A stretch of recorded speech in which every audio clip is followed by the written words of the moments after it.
نحمده ونصلي على رسوله الكريم أما بعد فأعوذ بالله من الشيطان الرجيم وترى الشمس إذا طلعت تزاور عن كهفهم ذات اليمين وإذا غربت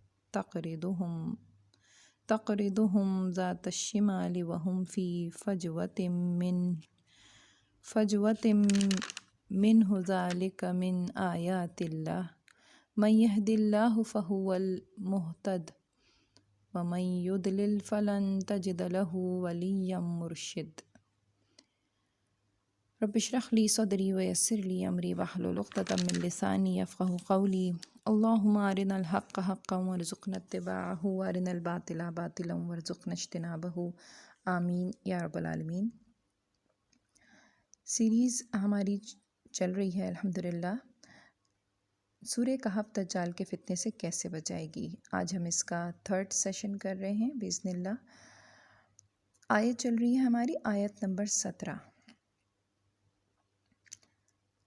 آج ہم غور و فکر کریں گے ان آیات کے اوپر، آیات آنورڈس، آیت نمبر 17 سے لے کر جتنا بھی ہم کر سکیں گے آج انشاءاللہ اللہ کے حکم سے غور و فکر کریں گے اس بات پر کہ وہ کون سی سوچ ہے جو اللہ کو مطلوب ہے۔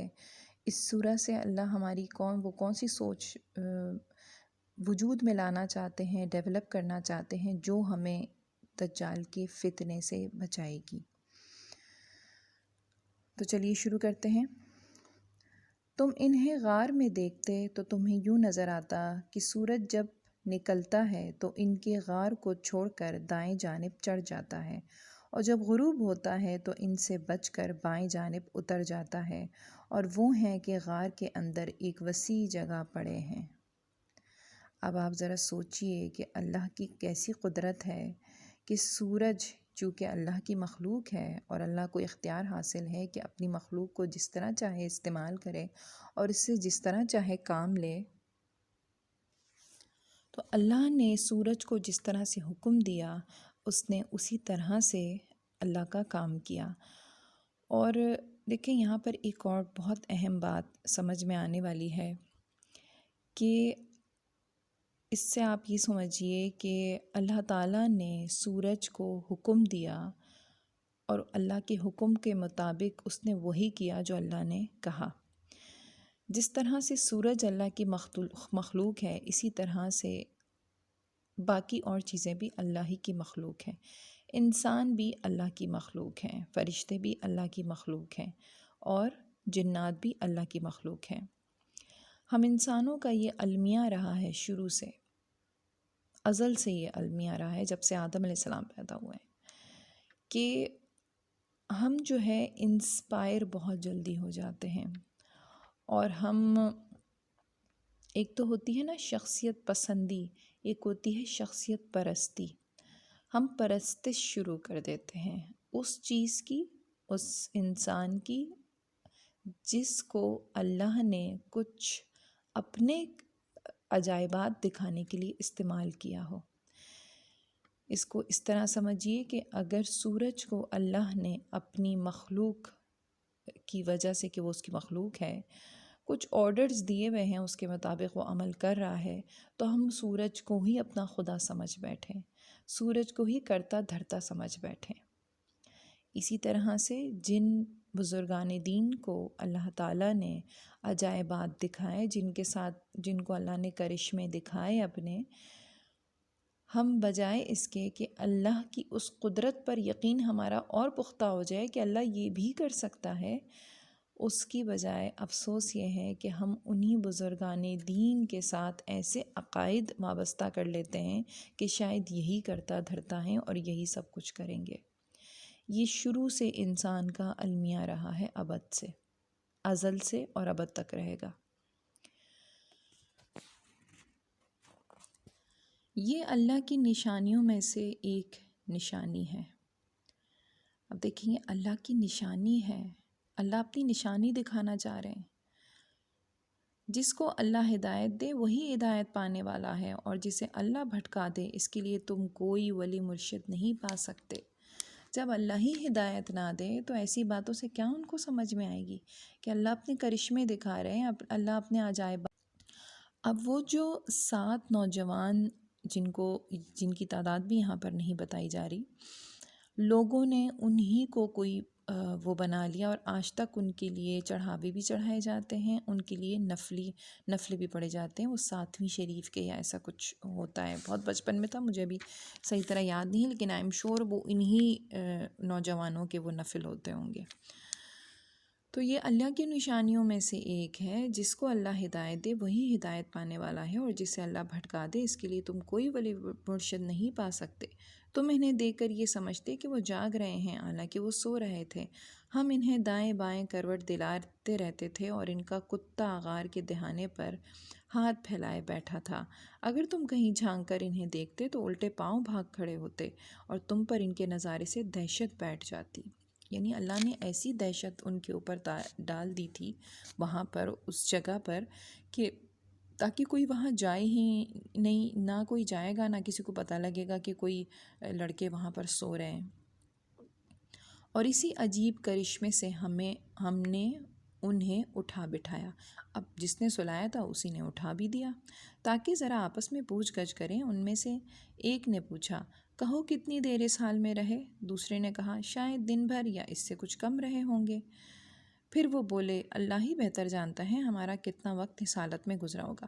اب دیکھیں ان کا آپ مزاج دیکھیں ان نوجوان لڑکوں کا، کہ وہ کسی بھی چیز میں نا زیادہ وقت برباد نہیں کرتے، بحث مباحثے میں، ڈسکشن میں۔ اب وہ بھائی کتنی، حالانکہ ان کو ظاہر ہے وہ 300 سال تک سوئے ہیں، تو ان کا اب سوچیں ہم پورا دن بھی سو جاتے ہیں تو ہمارا سر کتنا بھاری ہوتا ہے، تو ان کو ظاہر ہے کچھ ایسا محسوس ہو رہا ہوگا کہ ہم مطلب ایک نارمل نیند ہم نے نہیں لی ہے، کچھ اب نارمل ہے ضرور، اس لیے وہ تھوڑا پریشان ہوئے اور آپس میں پوچھا کہ ہم کتنی دیر سوئے ہوں گے۔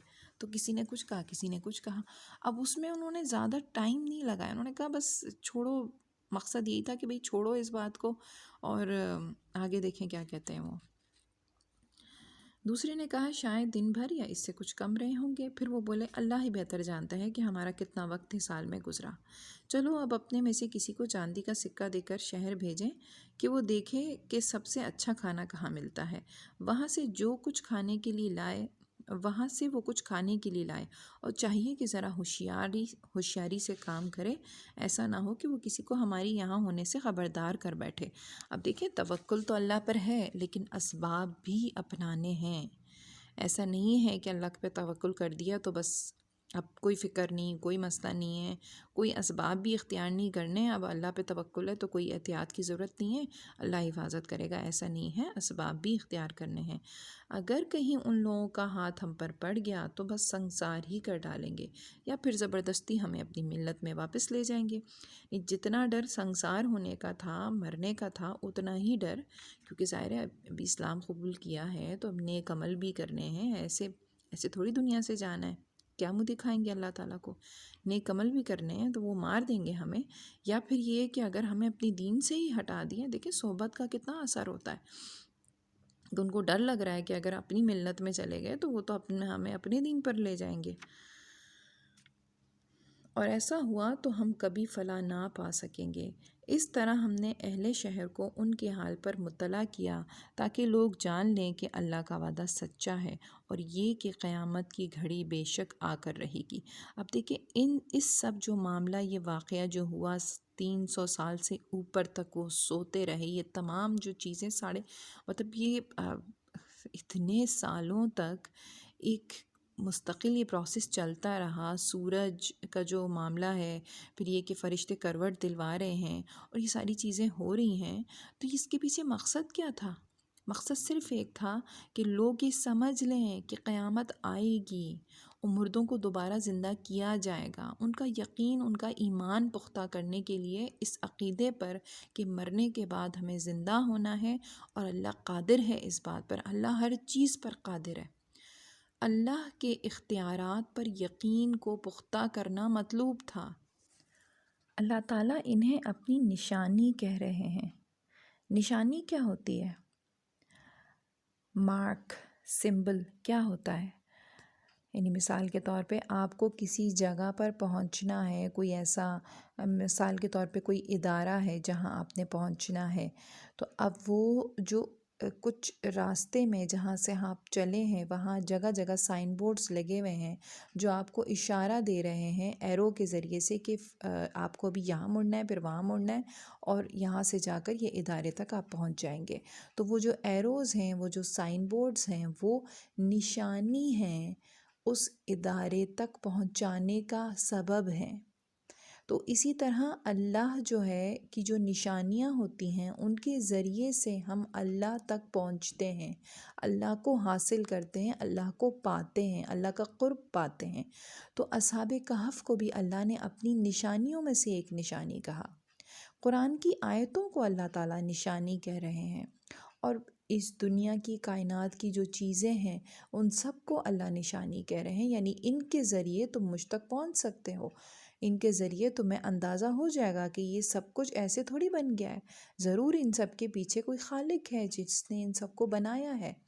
تو اصحاب کہف جو ہے وہ 309 سال تک سوتے رہے، تو یہ سب انہوں نے خود سے تو نہیں کر لیا، انہیں خود تو کوئی اس چیز کا اختیار نہیں تھا۔ ظاہر ہے کہ کوئی رب ہے جس نے یہ سب کیا، اور اللہ کے آپ کو اندازہ ہوتا ہے کہ اللہ کو کتنی قدرت حاصل ہے ہر چیز پر۔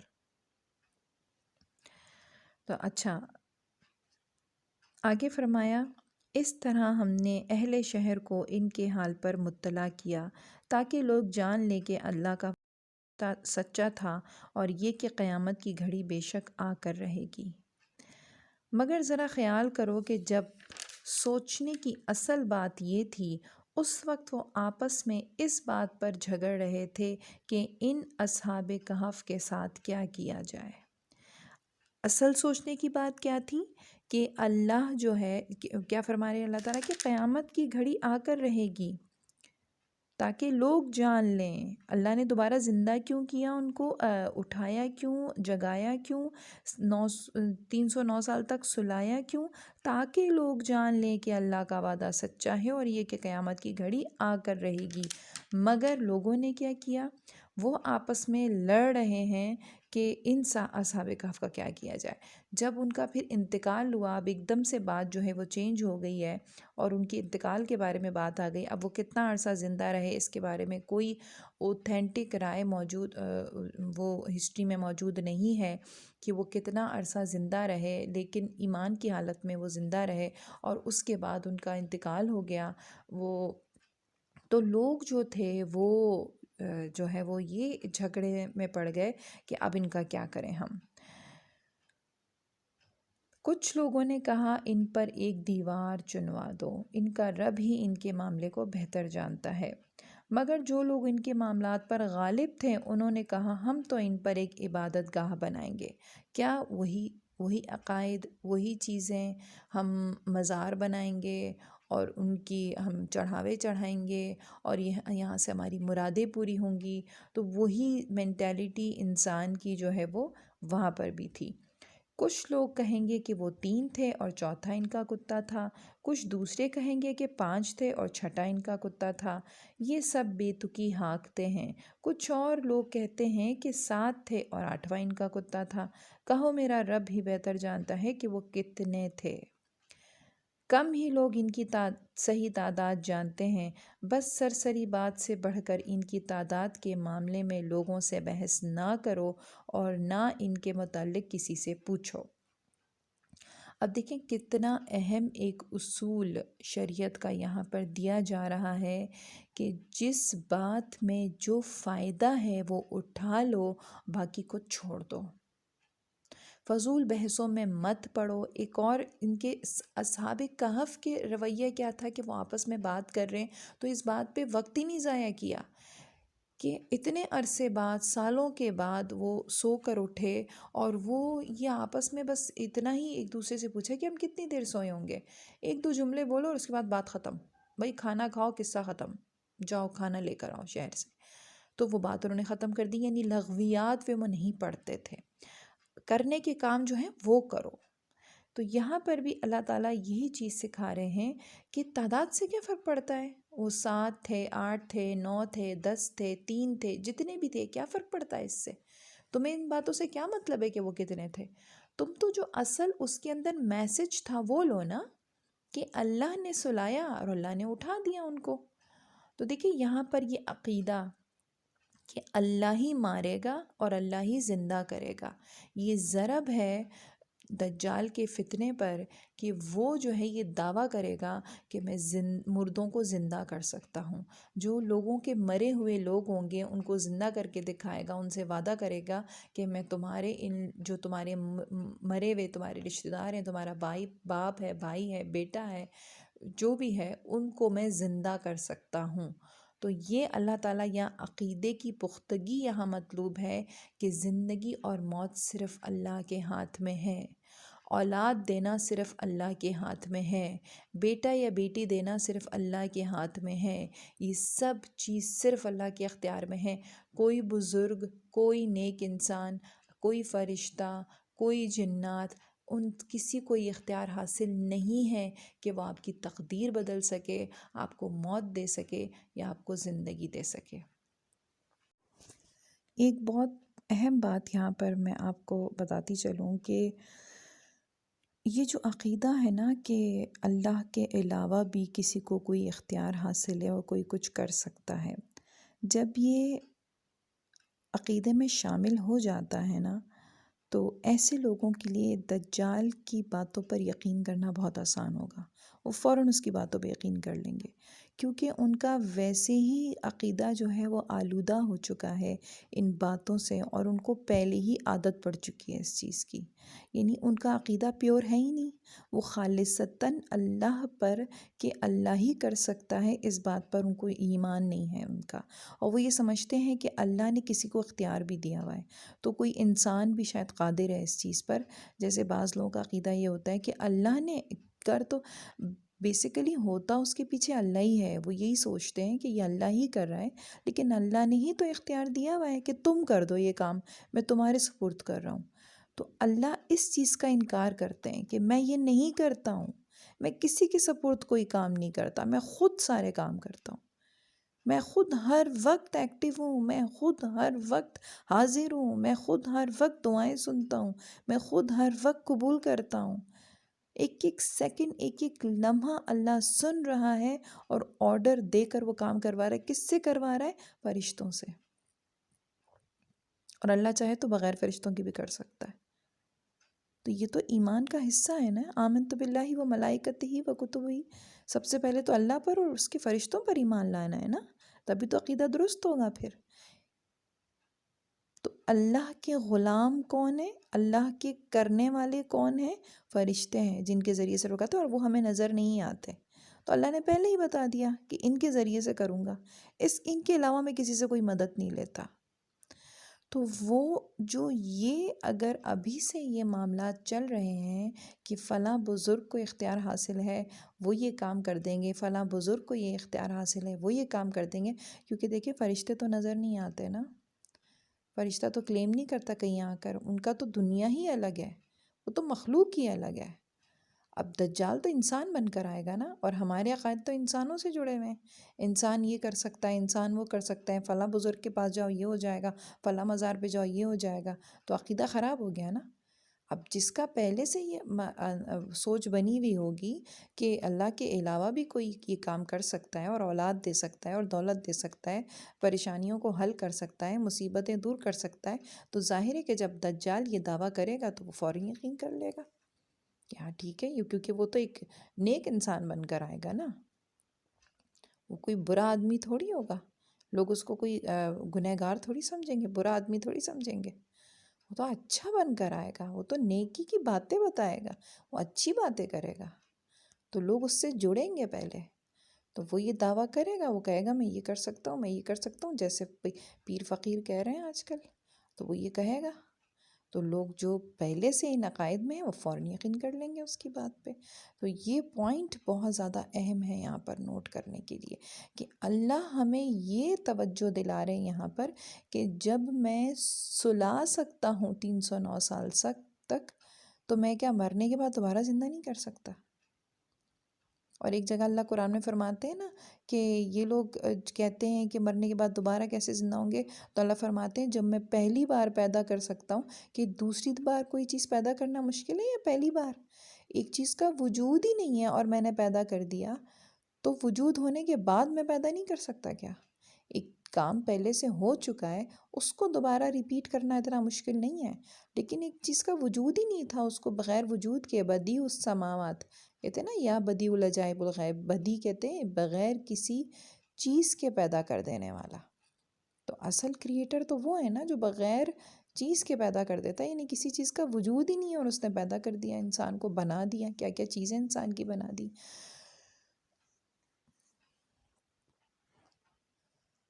تو جب اللہ تعالیٰ سلا سکتے ہیں 309 سال تک ایک انسان کا، مطلب سونا کتنا بڑا معجزہ ہے یہ، اور ان کے لیے وہ ٹائم ایک پہر کے برابر تھا۔ یعنی اگر آپ اندازہ کریں ایک پہر کتنا ہوتا ہے، 2.5-3 گھنٹے، زیادہ تو نہیں، ایک پہر، 2 پہر، ایک پہر، تو اب وہ ایک پہر ان کو لگا وہ سو رہے، ان کے لیے وہ ٹائم اتنا ہی تھا، 2-3 گھنٹے تھے، اور لیکن دنیا والوں کے لیے وہ 309 سال تھے۔